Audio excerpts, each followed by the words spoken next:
The climate crisis is now imminent and swift action is needed. The EU is gearing itself to promote electric vehicles to combat the crisis. Germany sees 14 million electric vehicles by year 2030. Tesla expects annual sales of 20 million electric vehicles by 2030.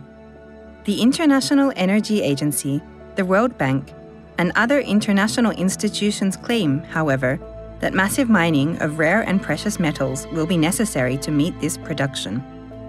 What would this demand bring to the environment? We have a reason to be concerned, and you should be too.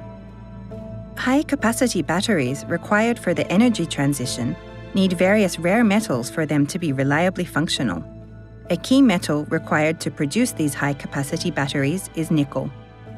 Nickel may seem like a common metal used in cooking utensils and coins, but it can only be found in certain places on Earth and cannot be found just anywhere.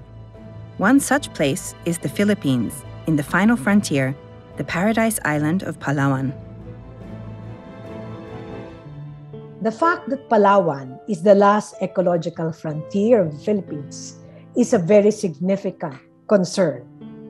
About 50% of the remaining old-growth forests are found in this beautiful province. Palawan may look lush and bountiful, but it is fragile because it's a steep, long island province, and the topsoil is thin. And because the topsoil is thin, if you remove the forest, there can be high erodibility. And right now, we are vulnerable. As a province, we do have our share of heavy rains and also covered by typhoons. The Rio Tuba nickel mine that supplies material to notable battery and automakers across the globe is moving forward to expand to nearly 4 times the present size.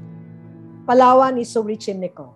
Southern Palawan is the site of several nickel mining operations. And we have seen the devastation, the deforestation, the change in the natural forest landscape because nickel mining is essentially done in natural forest areas. The issue now is because they want to expand, and the expansion area are natural forests.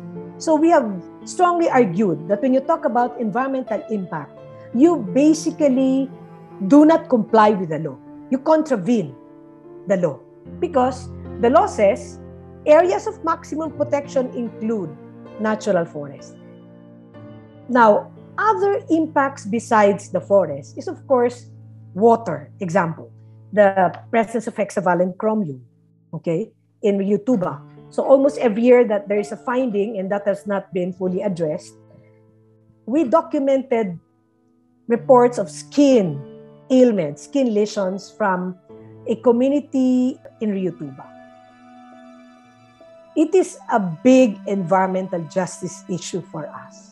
It is not fair for people, particularly the indigenous peoples, the vulnerable communities in a developing country like the Philippines, to suffer the brunt of, energy transition because it is not a just transition. The world desperately needs a swift energy transition in order to avoid further climate devastation.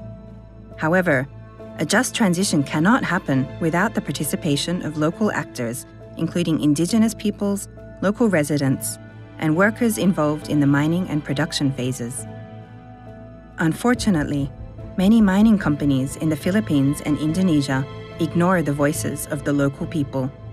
A habitat loss for those communities is a habitat loss for us all. An energy transition without justice benefits no one.